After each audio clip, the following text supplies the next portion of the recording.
देखिए, जिसने भी खुद को खर्च किया है, दुनिया ने उसी को गूगल पर सर्च किया है।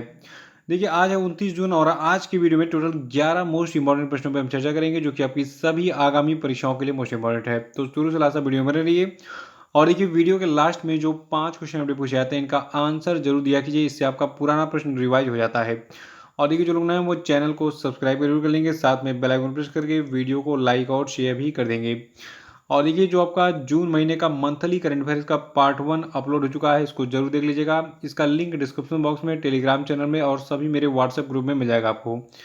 और देखिए, अगर आपने व्हाट्सएप ग्रुप को, टेलीग्राम चैनल को ज्वाइन नहीं किया तो इसके लिंक डिस्क्रिप्शन बॉक्स में दी गई है, वहाँ पे क्लिक कीजिए और उसको ज्वाइन आज ही कर लीजिए। आज का पहला प्रश्न है कि मिस इंडिया वर्ल्ड वाइड 2022 का खिताब किसने जीता?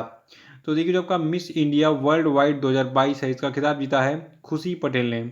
देखिए, खुशी पटेल जो है, ये भारतीय मूल के गुजरात की जो है एक ब्रिटिश बायोमेडिकल छात्रा हैं। और देखिए, इनको मिस इंडिया वर्ल्ड वाइड 2022 का विजेता हाल ही में घोषित किया गया है। देखिए, पिछले 29 वर्षों से ये प्रतियोगिता जो है इंडिया फेस्टिवल कमेटी के द्वारा आयोजित किया जा रहा है। और आपको बता दूं, जो आपका मिस इंडिया वर्ल्ड वाइड 2022 था, इसमें फर्स्ट रनअप रही अमेरिका की नव्या पिंगोल, और जबकि दूसरी रनअप इसमें रही सूरीनाम की चिक्विता मलाहा। देखिए, आपको बता दूं, मिस इंडिया और मिस इंडिया वर्ल्ड वाइड ये दोनों कंपटीशन अलग अलग होते हैं। मिस इंडिया में केवल भारत में निवास करने वाली जो लड़कियां हैं वो पार्टिसिपेट करती हैं, लेकिन जो आपका मिस इंडिया वर्ल्ड वाइड है, इसमें पूरे दुनिया में भारतीय मूल की जितनी भी लड़कियां रहती हैं, ठीक है, वो सभी इसमें पार्टिसिपेट करती हैं, इसलिए इसका नाम मिस इंडिया वर्ल्ड वाइड रख दिया गया है। यानी कि पूरे विश्व की पार्टिसिपेंट इसमें पार्टिसिपेट कर सकती हैं। देखिए, आपको बता दूं, यहाँ पे तीनों के नाम आपको याद रखने पड़ेंगे, जैसे खुशी पटेल जो कि गुजरात से हैं मूल रूप से, लेकिन ये वर्तमान में ब्रिटेन में स्टडी कर रही हैं, ये एक बायोमेडिकल छात्रा हैं।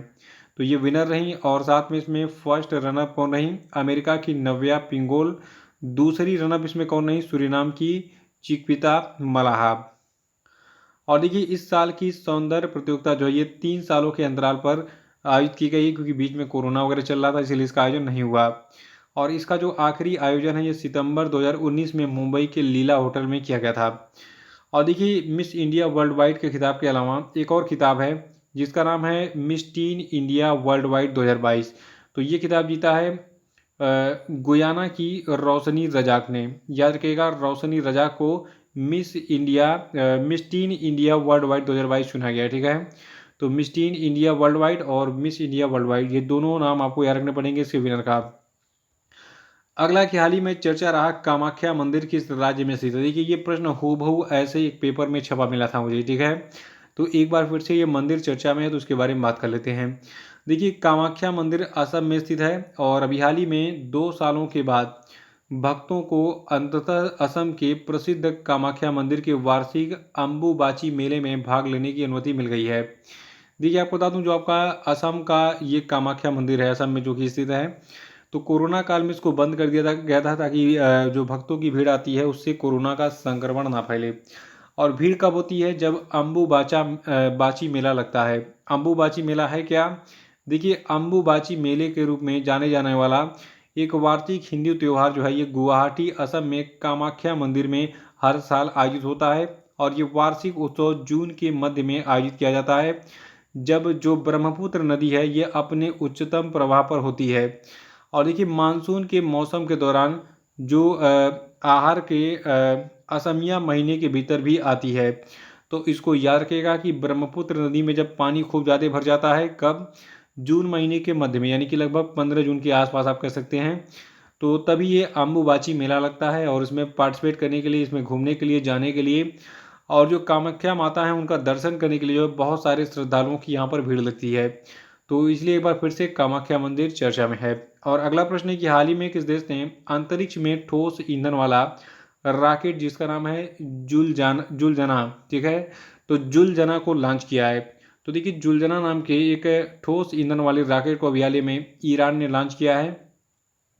देखिए, ईरान के रक्षा मंत्रालय के जो प्रवक्ता हैं अहमद हुसैनी, इन्होंने कहा कि 25.5 मीटर लंबा रॉकेट जुलजना 220 किलोग्राम का उपग्रह ले जाने में सक्षम है, और इससे जो है पृथ्वी की निचली कक्षा में आंकड़े एकत्र करने और ईरान के अंतरिक्ष उद्योग को प्रोत्साहित करने में मदद मिलेगी। और जो आपका जुलझना है ये नाम जो है इमाम हुसैन के घोड़े के नाम पर दिया गया है। देखिए कभी कभी एग्जामिनर घुमा के प्रश्न पूछता है, ये पूछेगा कि अभी हाल ही में ईरान ने जो है जुलझना नाम के एक ठोस ईंधन वाले रॉकेट को लॉन्च किया है। इस रॉकेट का जो नाम है जुलझना, ये किसके नाम पर पड़ा है? तो ये इमाम हुसैन के घोड़े के नाम पर रखा गया है। उनके घोड़े का नाम भी जुलझना था। और अगला प्रश्न है कि झारखंड और आंध्र प्रदेश के बाद कौन सा राज्य यूरेनियम खनन में प्रवेश करने वाला तीसरा राज्य बन गया है?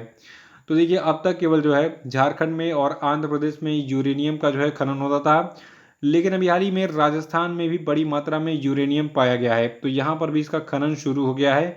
ये आपको हर हालत में याद रखना पड़ेगा। देखिए यूरेनियम जो है ये एक रेडियो एक्टिव पदार्थ है। इसका उपयोग बहुत सारे चीज़ों में किया जाता है, जैसे कि बिजली उत्पादन में भी।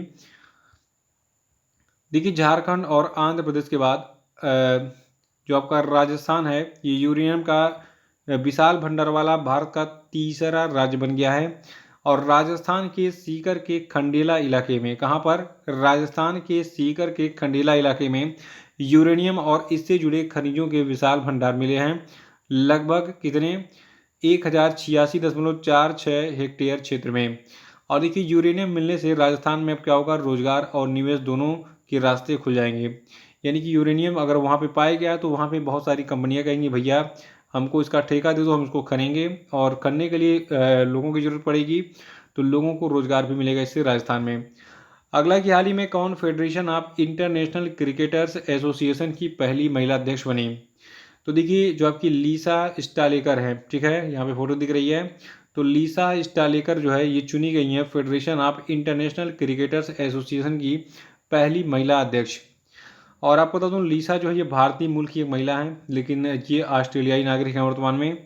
तो लीसा ने ऑस्ट्रेलिया की टीम के लिए जो है 2013 में वर्ल्ड कप जो खेला था उसमें जीत दिलाई थी। यानी कि 2013 के वर्ल्ड कप में जो है ऑस्ट्रेलियाई टीम को जिताया था लीसा स्टालेकर ने। और लीसा जो है इनका जन्म 13 अगस्त 1779 को जो है महाराष्ट्र के पुणे में हुआ था। और इन्होंने ऑस्ट्रेलियाई टीम के लिए 8 test match, 125 one day match, 50 T20 match खेले हैं। इसमें लीसा ने टेस्ट में 416, वनडे में 2728 और T20 में 769 रन बनाए हैं। तो ये जानकारी थी लीसा स्टालिकर के बारे में। और इनके बारे में खास बात क्या रखना है कि इनको बयाली में federation of international cricketers association के पहले महिला अध्यक्ष के रूप में अपॉइंट किया गया है। ये पहली महिला अध्यक्ष हैं, इसलिए इनका नाम इंपॉर्टेंट बनता है एग्जाम के लिए। और अगला प्रश्न है कि हाल ही में किस राज्य ने जगनन्ना अम्मा वोडी योजना के तहत 6,695 करोड़ रुपए जारी किए? तो देखिए आंध्र प्रदेश की योजना है जगनन्ना अम्मा वोडी योजना। और इस जगनन्ना अम्मा वोडी योजना के तहत अभी हाल ही में आंध्र प्रदेश की सरकार ने 6,695 करोड़ रुपए जारी किए हैं। और इस योजना के बारे में एक लाइन में रख लीजिए कि जो आपका जगनन्ना अम्मा वोडी योजना है ये आंध्र प्रदेश सरकार की लाखों गरीब और ज़रूरतमंद माताओं को उनके बच्चों को शिक्षित करने हेतु सहायता प्रदान करती है। और आंध्र प्रदेश की बात करें तो देखिए इसकी कैपिटल अमरावती है। गवर्नर यहाँ के हैं विश्वभूषण हरिचंदन। और यहाँ के मुख्यमंत्री YS जगन मोहन रेड्डी हैं। और 1 नवंबर 1956 को आंध्र प्रदेश की स्थापना हुई थी। अगला कि हाल ही में किसे राष्ट्रीय लघु उद्योग निगम लिमिटेड के अध्यक्ष और प्रबंध निदेशक के रूप में अपॉइंट किया गया? तो देखिए P उदय कुमार को हाल ही में राष्ट्रीय लघु उद्योग निगम लिमिटेड यानी कि NSIC के अध्यक्ष और प्रबंध निदेशक के रूप में अपॉइंट किया गया है। देखिए जो आपका राष्ट्रीय लघु उद्योग निगम लिमिटेड है ये सूक्ष्म लघु और मध्यम उद्यमों को उनके प्रतिस्पर्धात्मकता में सुधार करने में मदद करने के लिए विभिन्न प्रकार के सावधानी पूर्वक डिजाइन किए गए कार्यक्रम प्रदान करता है। और अगला प्रश्न है कि हाल ही में G7 समूह ने गरीब देशों के लिए कितने बिलियन अमेरिकी डॉलर के वैश्विक बुनियादी ढांचे कार्यक्रम की घोषणा की है? तो देखिए G7 समूह ने अभी हाल ही में कुल 600 बिलियन अमेरिकी डॉलर के एक वैश्विक बुनियादी ढांचे कार्यक्रम की घोषणा की है। किसके लिए? दुनिया के जो गरीब देश हैं उन सभी के लिए। आपको बता दूं इस कदम का उद्देश्य चीन की जो बेल्ट एंड रोड पहल है इसके साथ प्रतिस्पर्धा करना है। और इस साझेदारी का जो अनावरण है ये अमेरिका के राष्ट्रपति जो बाइडन और जर्मनी, कनाडा, जापान, इटली और यूरोपीय संघ के G7 सहयोगियों के द्वारा किया गया है। और देखिए G7 के बारे में बात करें तो G7 जो है ये एक इंटर गवर्नमेंटल राजनीतिक मंच है जिसमें France, Canada, Japan, Germany, Italy, America और यूनाइटेड किंगडम शामिल हैं। तो याद रखिएगा G7 समूह ने गरीब देशों के लिए टोटल अभी हाल ही में 600 बिलियन अमेरिकी डॉलर के वैश्विक बुनियादी ढांचे कार्यक्रम की घोषणा की है। और नवा प्रश्न है कि हाल ही में किसे अंतर्राष्ट्रीय टेनिस हॉल ऑफ फेम ने गोल्डन अचीवमेंट अवार्ड 2021 से सम्मानित किया। तो देखिए अभी हाल ही में गोल्डन अचीवमेंट अवार्ड 2021 दिया गया है विजय अमृतराज को। और इस पुरस्कार को पाने वाले विजय अमृतराज जो है भारत के पहले नागरिक हैं, इसीलिए इनका नाम भी इंपॉर्टेंट बन जाता है एग्जाम के लिए। तो याद रखिएगा अंतर्राष्ट्रीय टेनिस हॉल ऑफ फेम ने गोल्डन अचीवमेंट अवार्ड 2021 से हाल ही में विजय अमृतराज को सम्मानित किया है। 10वां कि हाल ही में कहाँ पर दुनिया का सबसे बड़ा बैक्टीरिया खोजा गया। तो देखिए दुनिया का जो सबसे बड़ा बैक्टीरिया है ये कैरिबियन मैंग्रोव दलदल में खोजा गया है। आपको बता दूं ये बैक्टीरिया इतना बड़ा है कि इसको आप नंगे आंख से देख सकते हैं। जो आपका आंखों का आईब्रो है लगभग ये उतने शेप का है, ठीक है। देखिए लॉरेंस बर्कले नेशनल लेबोरेटरी के एक समुद्री जीव विज्ञानी और जनरल साइंस में खोज की रिपोर्ट करने वाले एक पेपर के जो सह लेखक है जिनका नाम है जीन मैरी वोलैंड, इनके अनुसार ये अब तक का सबसे बड़ा जीवाणु यानी कि बैक्टीरिया है। ये पतला सफ़ेद धागा अथवा मानव बरौनी के आकार का है। बरौना मतलब आप जो आपका आईब्रो हो गया। तो याद रखिएगा दुनिया का सबसे बड़ा बैक्टीरिया यानी कि जीवाणु कैरिबियन मैंग्रोव दलदल में हाल ही में खोजा गया। 11वां की अंतर्राष्ट्रीय भारोत्तोलन महासंघ यानी कि इंटरनेशनल वेटलिफ्टिंग फेडरेशन के नए अध्यक्ष कौन बने। तो देखिए अंतर्राष्ट्रीय भारोत्तोलन महासंघ के जो नए अध्यक्ष बने इनका नाम है मोहम्मद जलूद, ठीक है। ये इराक के रहने वाले हैं। और इसके साथ में एक चीज़ ये रट डालिए कि अंतर्राष्ट्रीय भारोत्तोलन महासंघ जो है इसका मुख्यालय कहाँ पे है, लुसाने में है, स्विट्जरलैंड के। और इसके 192 सदस्य हैं और 1905 में इसकी स्थापना की गई थी, ठीक है। और इसी के साथ जो आपका आज का ये क्वेश्चन का सिलसिला था वो समाप्त हो गया। और अब हम बात करेंगे आज के सभी क्वेश्चन पे। देखिए आज की क्वेश्चन का पहला प्रश्न आपके लिए कि नीति आयोग का नया CEO किसको बनाया गया बताइए। नहीं पता है तो कल का वीडियो देख के उसको तुरंत रिवाइज कर डालिए, ये प्रश्न बहुत ही इंपॉर्टेंट है। और इस साथ में एक चीज़ और बताना है कि नीति आयोग का अध्यक्ष कौन होता है, ये भी मैंने आपको बताया था कल। और कल मैंने आपको ये भी बताया था कि नीति आयोग की स्थापना कब हुई थी, ये भी कमेंट बॉक्स में आप बताइए। अगला प्रश्न है कि किस खिलाड़ी ने 26 जून 2022 को T20 इंटरनेशनल क्रिकेट में विकेट लेने वाले पहले भारतीय कप्तान बनकर इतिहास रच दिया बताइए। देखिए कल का जो वीडियो था ये बहुत ही खास था, बहुत ही इंपॉर्टेंट था आपके एग्जाम के लिए, तो उसको फिर से एक बार देख के रिवाइज कर डालिएगा ताकि ये भी प्रश्न एग्जाम में ना छूटे। तीसरा प्रश्न आपके लिए कि हाल ही में किसे भारतीय ओलंपिक संघ का कार्यवाहक अध्यक्ष बनाया गया बताइए।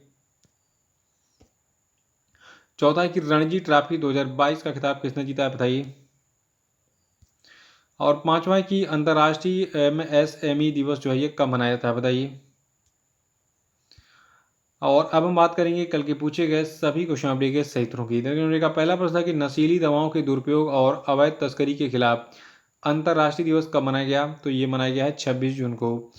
और दूसरा था कि हाल ही में खबरों में रहा वर्धा नदी किस नदी की सहायक नदी है, तो वर्धा नदी जो है ये तुंगभद्रा की सहायक नदी है। और तीसरा था कि ओसेनिक्स सिटी नाम का एक तैरता हुआ शहर किस देश में स्थापित किया जा रहा है, तो देखिए देश है दक्षिण कोरिया। और चौथा था कि हाल ही में भारतीय तटरक्षक बल में किस स्वदेशी रूप से डिज़ाइन और विकसित उन्नत हल्के हेलीकॉप्टर को शामिल किया गया है, तो देखिए इस हेलीकॉप्टर का नाम है मार्क 3। और पांचवा था कि हाल ही में भारत के GSAT-24 उपग्रह को एरियन 5 अंतरिक्ष प्रक्षेपण यान पर किस देश की कंपनी एरियन स्पेस के द्वारा लॉन्च किया गया था, तो देखिए इसको फ्रांस की कंपनी एरियन स्पेस के द्वारा हाल ही में लॉन्च किया गया था।